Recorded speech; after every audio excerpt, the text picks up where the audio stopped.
Jadi saya pernah kerja perusahaan tahu dan jasanya itu ibarat kata kayak burung lepas.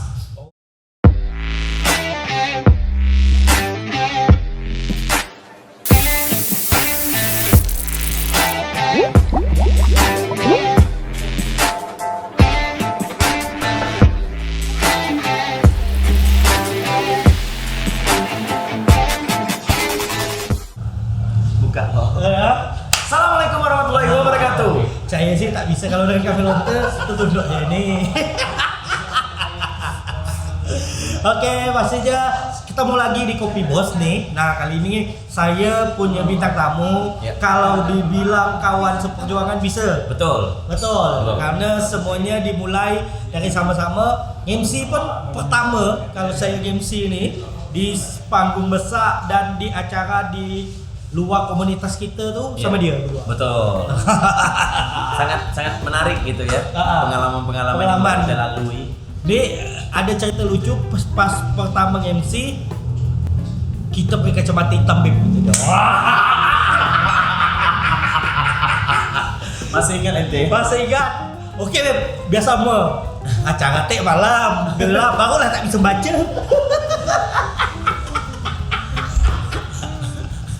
Doang le gitu. Nah itu dia kami Lonte, kebetulan kami sama-sama dari komunitas stand up comedy Pontianak, MC juga mulainya sama-sama. Ya. Nah kalau saya pribadi ini udah tahu sejarah Kamil dari awal sampai sekarang. Siapa yang tidak kenal Kamil Lonte untuk wilayah Kalimantan Barat? Dulu. Sekarang masih. Sekarang masih. Nah ini daripada saya menceritakan sejarah Kamil, kebetulan ada Kamilnya di sini. Kita akan cerita sejarah singkat Kamil Lonte. Ya. Jadi awalnya tuh kalau nggak salah tahun 2011 saya bergabung stand up comedy Pontianak. Betul. Nah, 2011 akhir bulan 11. 11. Nah, awalnya dari situlah saya diterima sebuah komunitas yang memang pada saat itu lagi famous-famousnya kan. Stand up comedy pada saat itu orang kenal. Betul, apa tuh? Apa tuh masih bingung gitu, masih bingung stand up comedy. Ya, cuma yang tahu tuh cuma kalangan tertentu. Karena dia disiarkan di kalau nggak salah stasiun TV nasional. Baru juga pada saat itu. Baru season 1 ada saya. Iya, season 1. Nah, saya bergabung akhirnya dari panggung ke panggung mulailah saya merambah panggung dunia MC. Waktu itu kita pernah dikontrak diingat ya di Ayani. Ya, restoran chef saji. 1 tahun lebih ya. 1 tahun lebih untuk stand up comedy. Ya, dan juga di situ ranah latihan untuk para MC pemula. Jadi di situ pada saat itu MC ganti-gantian. Betul. Nah, disitulah dari panggung ke panggung, kemudian mulailah saya mulai berkesayap lagi ditawarkan di salah satu TV lokal. Oke. Jadi presenter host waktu itu masih menggantikan kawan saya. Betul. Malam-malam. Pokok TV yang dulu tagline-nya wale. belum ada anak, belum nggak ya. Nah, sebelum beliau ada di situ tak ada tagline. Tak ada. Setelah beliau di situ baru ada wale. Nah, pada saat itu singkat cerita stand up comedy yang memperkenalkan saya di dunia entertain awal pertama, kemudian lagi saya lebarkan sayap saya MC, kemudian jadi host presenter TV. Nah, sampailah detik ini saya menjajaki sebagai profesi. Profesi itu tidak ada profesi yang lain. Memang sebagai profesi di dunia entertain sebagai MC, Ya betul. content creator. Betul. Kemudian sebagai kadang jadi apa namanya ini? Apa gila dia apa? Produser gak lah kan? Produser kecil atau orang itu yang mengumpulkan talent gitu kan. Nah, sampai akhirnya di titik fase ini saya mulai bergerak sama-sama dengan Eja gak? Eja ini suka ngikut saya. Ini tak sini. Awak bikin MC je MC lah. Ya kan? Kan sama-sama gitu. Kan udah diceritakan di awal kita pertama MC berdua. Orang IO dia IO kan? Padahal kan, tapi Eja lebih sukses pada saya. Untuk IO. kalau MC Saya.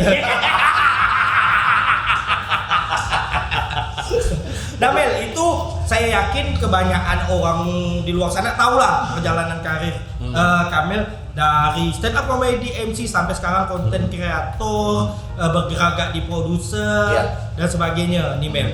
Nah, karena kan kita tahu nih Mel, kalau kayak kita ini kan tak ada jenjang karir kita pun ke atas nih. Betul. Jenjang karir kita nih nyamping.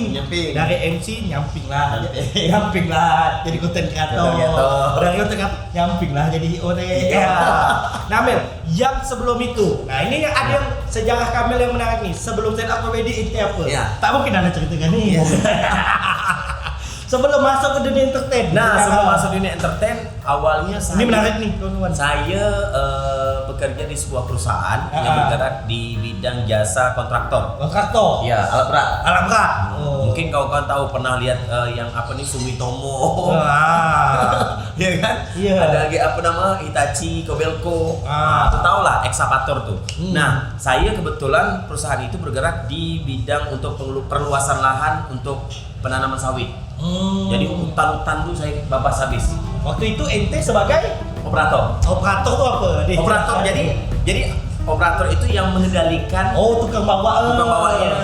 Awalnya jadi helper dulu, kita belajar 3 bulan. Helper tuh? Helper itu kayak kenet. Tukang Nah, sekarang bantu-bantu. Tukang bantu-bantu. Tukang ngegris tuh kayak ngasih kerbi di sudut-sudut itu kan besi. Biar dia pelicin bagus, biar dia bagus kan. Ah. Nah, dalam tahap 3 bulan itu saya latihan akhirnya selama saya latihan itu ternyata dilirik oleh kebun dan kebun merekomendasikan saya jadi operator. Nah, jadi saya dipercaya jadi operator, kemudian pindah lokasi.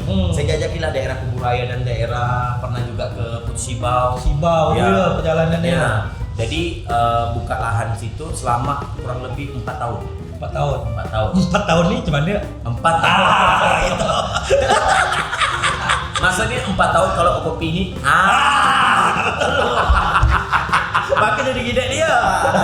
4 tahun dia gede. Oke, siap. Nah, jadi perjalanan hidup saya itu memang orang banyak tidak nyangka pagi kawan-kawan kerja saya dulu kan. Waktu masih di sawit tuh. Jadi kan saya banyak kawan. Setiap kampung itu saya menerapkan kayak ibarat kata kalau pepatah Melayu Pontianak itu pandai-pandai lah mencari emak angkat. Dengan modal habis makan di chicken piring.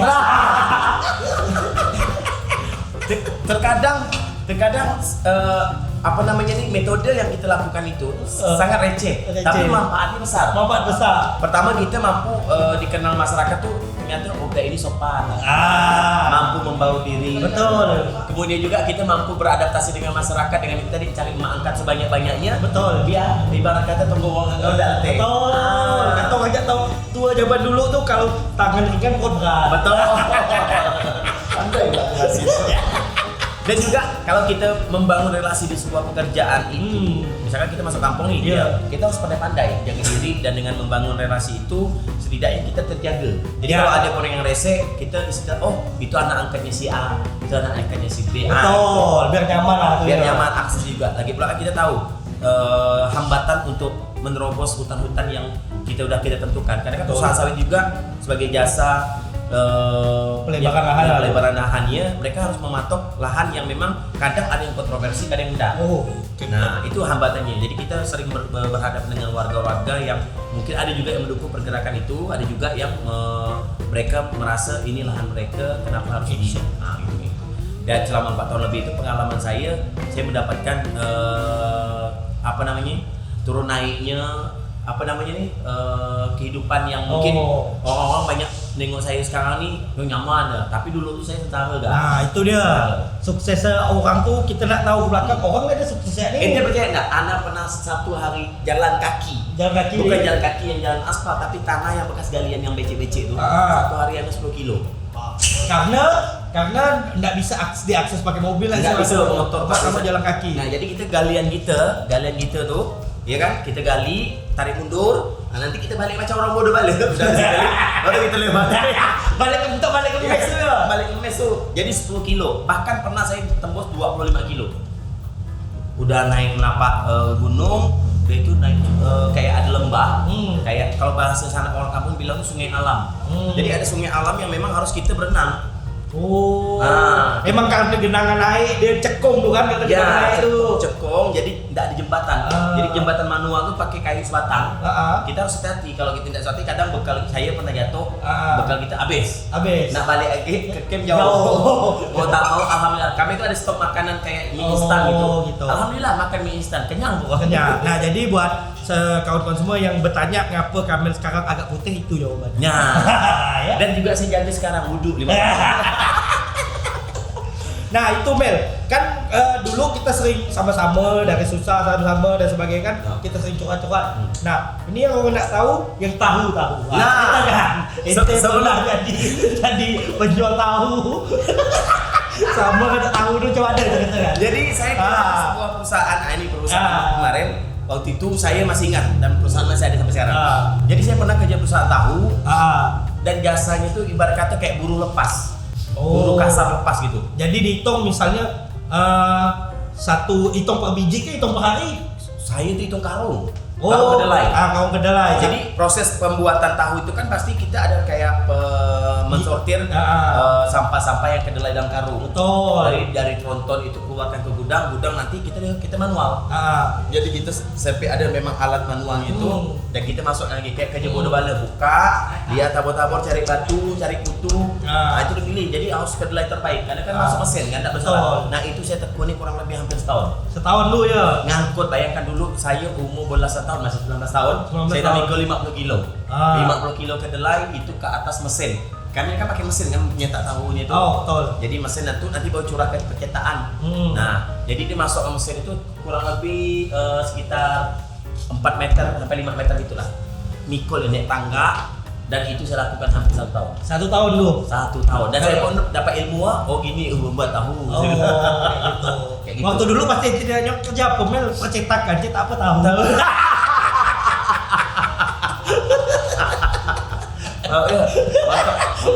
Percetakan.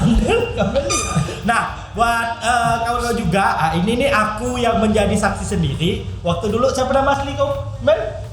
Nama asli saya ada nama kenal. Nama itu ada apa? Jadi kalau waktu SMP, SD waktu masih Kamiludin gitu kan.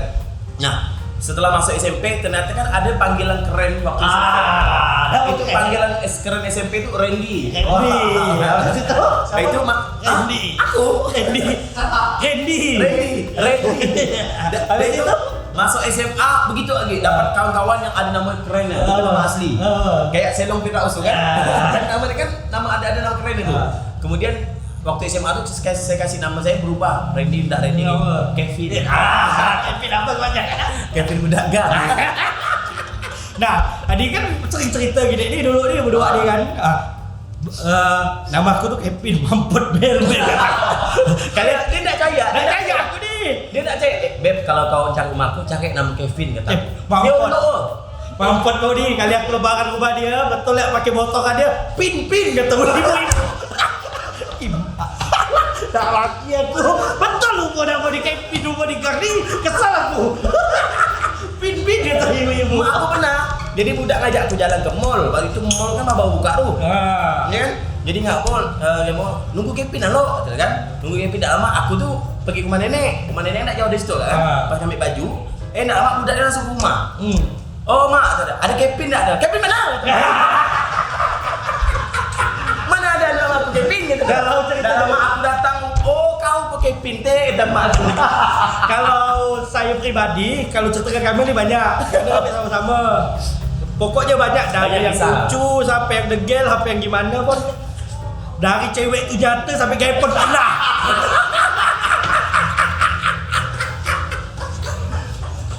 Itu season 2 ya kan? Itu season 2 ya, betul. Intinya kalau emak Kamil lu sama emak saya dan bapak saya kenal. Ya udah saling kenal.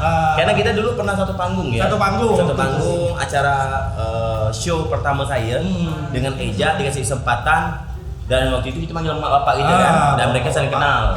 Duduk kebetulan berdekatan. Betul berdekatan, padahal kita tidak dekatkan. Dia dekatkan budak-budak.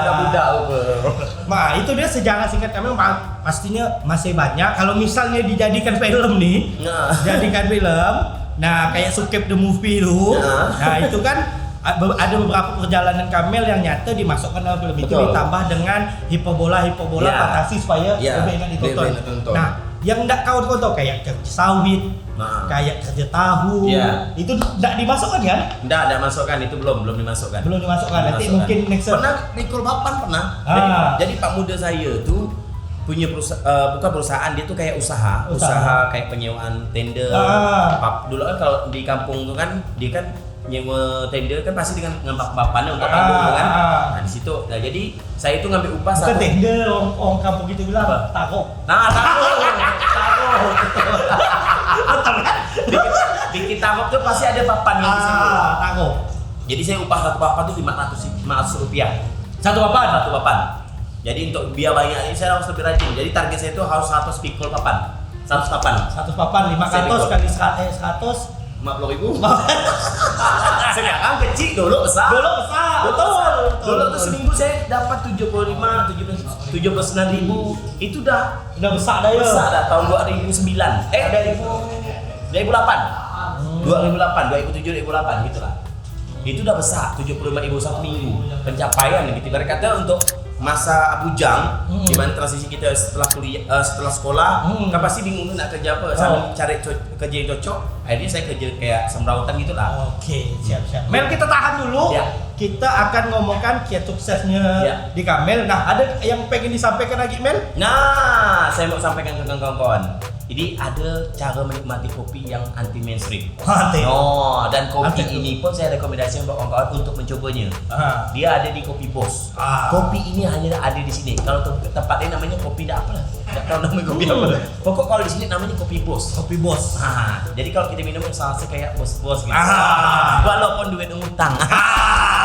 Tetap mau nyebut Kopi Bos. Kopi Bos. Ada cara belinya. Betul. Kopi Bos. Kopi Bos antik marun. Oke, nanti kita akan bahas kiat sukses Kamel Onte. Tadi setelah kita ngomongkan sejarah pahitnya, kita akan tanya gimana kiat sukses dari Kamel Onte. Jadi tetap di Kopi Bos.